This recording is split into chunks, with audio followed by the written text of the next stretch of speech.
이렇게 제멋대로 집요하게 인류를 사랑하고 있는 이 저주할 노인의 정신은 자기와 같은 유일한 인간의 대집단 속에 현재도 엄연히 존재하고 있는지도 모르지. 그런데 이런 류의 집단은 결코 우연한 내일이 아니라 오래전부터 비밀을 지키기 위해 조직된 종파나 비밀 결사로서 존재할 것이 분명해. 약하고 불행한 인간들로부터 그 비밀을 지켜주는 것은 그들의 행복을 위한 것이니까. 따라서 이것은 반드시 존재할 것이고 또한 존재해야만 되는 거야. 내가 보기엔 프리메이슨 같은 단체도 그 조직의 심층에는 이와 비슷한 비밀이 있는 것 같아. 가톨릭 교도들이 프리메이슨을 미워하는 까닭은 그것을 자기들의 경쟁자 내지는 자기네 이념의 단일성을 파괴하는 자들이라고 보기 때문이지. 양떼도 하나, 목자도 하나 이어야 한다는 원리지. 그런데 내가 이렇게 자기 사상을 변호하다 보니 마치 너의 비평에 쩔쩔매게 된 꼴이 되었구나. 그러니 이젠 그만큼 해두기로 하지. 형님, 역시 프리메이슨의 일원인지도 모르겠군요. 하고 알료샤는 불쑥 이렇게 말했다. 형님은 하느님을 믿고 있지 않아요. 하고 다시 덧붙여 말했으나 그의 음성은 몹시 스글프게 들렸다. 그는 형이 냉소적인 시선으로 자기를 보는 것처럼 느껴졌기 때문이다. 그런데 형님의 그 스사시의 결말은 어떻게 되는 겁니까? 하고 알료샤는 잠깐 눈을 내리깔며 물었다. 그냥 그것으로 끝인가요? 아니, 이렇게 끝을 맺을 작정이지.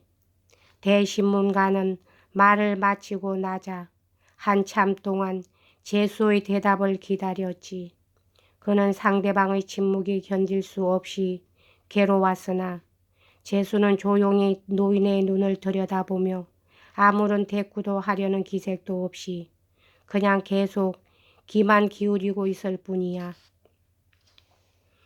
노인은 아무리 무섭고 혹독한 말이라도 좋으니 뭐든가 말하기를 기다렸어. 그러나 죄수는 갑자기 소리도 없이 노인에게 다가오더니 90살이나 먹어 핏기조차 없는 그 입술에 조용히 입을 맞췄지. 그게 대답의 전부였어. 노인은 부르러 몸을 떨고 그의 입술 언저리는 경련이 일어난 듯 했어.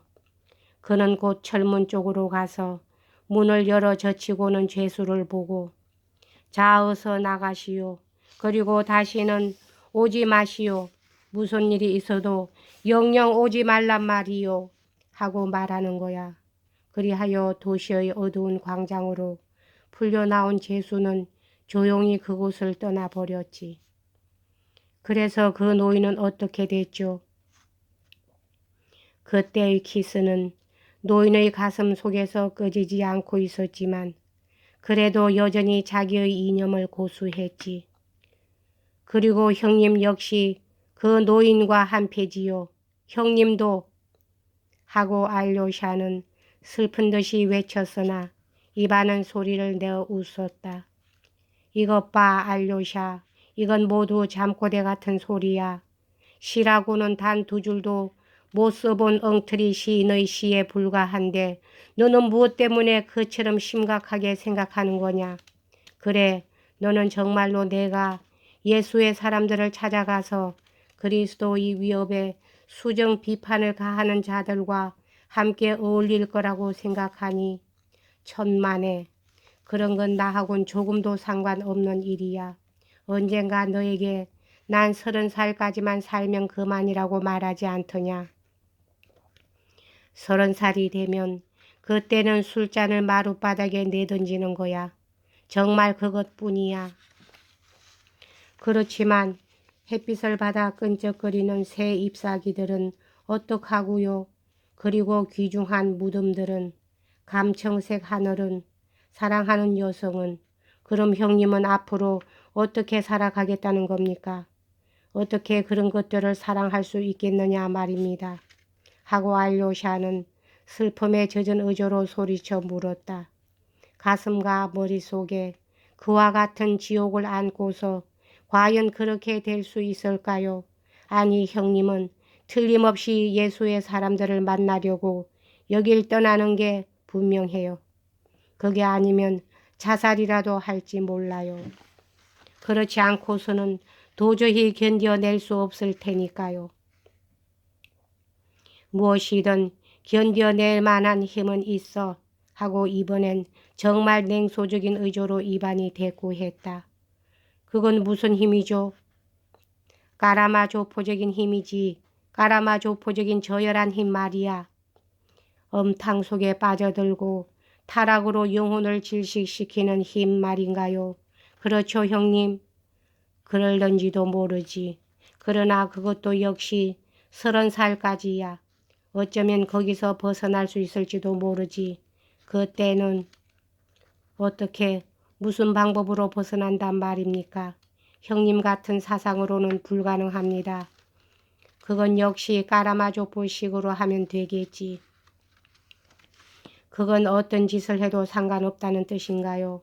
정말 어떤 짓을 해도 상관없을까요, 형님? 이반은 눈썹을 찌푸려서나 갑자기 창백한 얼굴빛으로 변했다. 너는 어저께 뮤쇼프의 분통을 터뜨렸던 그 말을 끌어대는구나. 그때 드미트리 형이 순진하게 끼어들어서 그 말을 몇 번씩이나 거듭해서 물었었지. 그는 일그러진 미소를 지었다. 하긴 어떤 짓을 해도 상관없다라고. 해도 무방할 거야. 일단 터뜨려 놓은 말이니 굳이 취소할 것도 없지. 그러고 보니 미자가 한 주장을 변형한 것도 제법 쓸만한데. 알료샤는 말없이 그를 쳐다보았다. 예, 알료샤. 나는 출발을 앞두고 이 넓다란 세상에서 그래도 너만큼은 내 친구라고 생각했었는데 이반은 갑자기 예기치 않은 격렬한 감정에 사로잡힌 듯 말했다. 하지만 이제는 내 가슴 속에도 귀여운 언둔 자의 가슴 속에도 내가 쉴만한 장소가 없다는 걸 알았어. 그렇지만 어떤 짓을 해도 상관없다는 공식은 부정하지 않겠어. 어때? 너는 이 공식 때문에 나를 버릴 거지? 그렇지? 알료샤는 자리에서 일어나 형에게로 다가가서 말없이 그 입술에 입을 맞췄다. 이건 문학적 표절인데? 이반은 갑자기 어떤 기쁨에 휩싸여 소리쳤다. 넌 내 서사시에서 그 키스를 훔쳐냈구나. 어쨌든 고마워. 그럼 알료샤, 그만 일어나자. 이젠 가봐야 할 시간이야. 너도 그렇고 나도 그렇고. 그들은 밖으로 나오다가 요리집 현관에서 발을 멈췄다. 예, 알료샤. 이반은 확고한 목소리로 입을 열었다. 만약 내가 정말 끈끈한 새 잎사귀에 마음이 끌린다 해도 늘 생각하는 마음을 통해서만 그걸 진심으로 사랑할 수 있을 거야. 내가 이 세상 어느 곳에 있다는 그 한 가지 생각만으로도 내 삶을 단념하지 않을 수 있어. 하지만 이런 얘기는 더 이상 듣기 싫지. 내 사랑의 고백이라고 생각해도 무방해. 어쨌든 그만 헤어지기로 하자. 너는 오른쪽으로 가고 나는 왼쪽으로 가고 우린 더 이상 할 얘기도 없는 것 같아. 그렇지 않아? 만일 내일 내가 안 떠나고 떠나기는 분명히 떠나겠지만 어쩌다가 또 너하고 만나게 되더라도 이런 따위의 문제는 더 이상 건드리지 말았으면 좋겠다. 정말 이것만은 꼭 부탁한다. 그리고 드미트리 형에 대해서도 제발 아무 말 말아다오. 그는 갑자기 빠른 목소리로 이렇게 덧붙였다. 이젠 모든 걸 속 시원히 털어놓은 셈이니까 더 이상 할 말이 없을 거야. 그렇지. 그리고 또 너하고 약속할 게 하나 있어. 내가 30살이 되어 술잔을 마룻바닥에 내동댕이 치고 싶어졌을 때 그때 나는 내가 어디에 있건 다시 한번 너하고 이야기하러 찾아오겠어.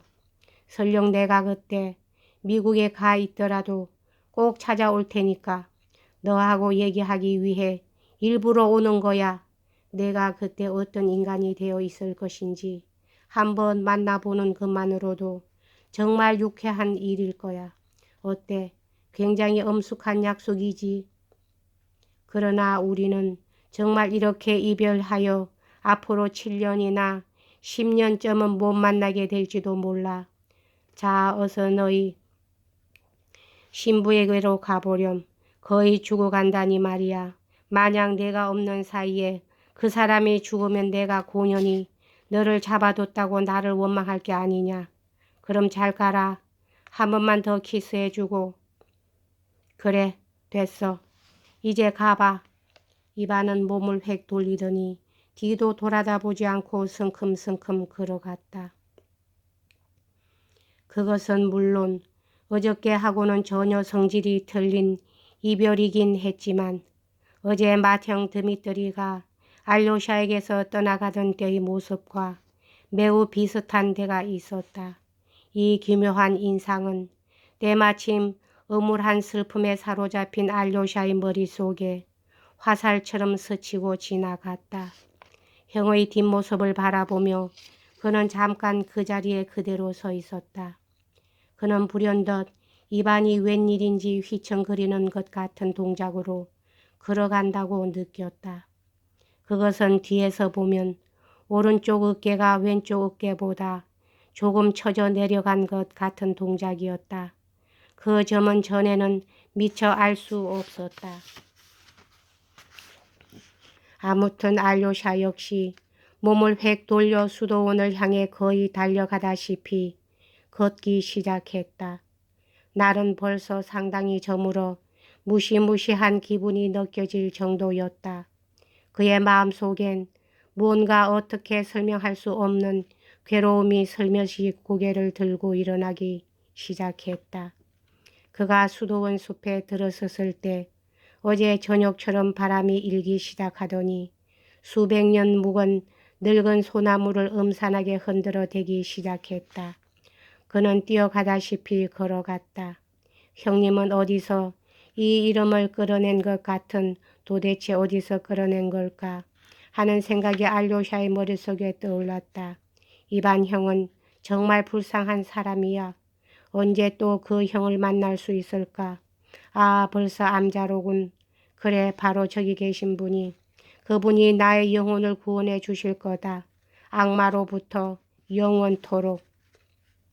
그 후 알료샤는 일생을 통해서 몇 번씩이나 이때의 일을 회상하며 의아스럽게 생각했었는데 그것은 다른 게 아니라 이반 형과 헤어졌을 때 어떻게 해서 그처럼 드미트리 형에 대해 까마득히 잊어버리고 있을 수 있었나 하는 생각이었다. 그날 낮, 그러니까 불과 몇 시간 전까지만 해도 그는 무슨 일이 있어도 드미트리를 꼭 찾아내야 하며 만약 그렇지 못하면 그날 밤 안으로 수도원에 돌아가지 못하는 한이 있어도 결코 엄내를 떠나지 않겠다고 굳게 결심하고 있었는데 여기까지 하겠습니다.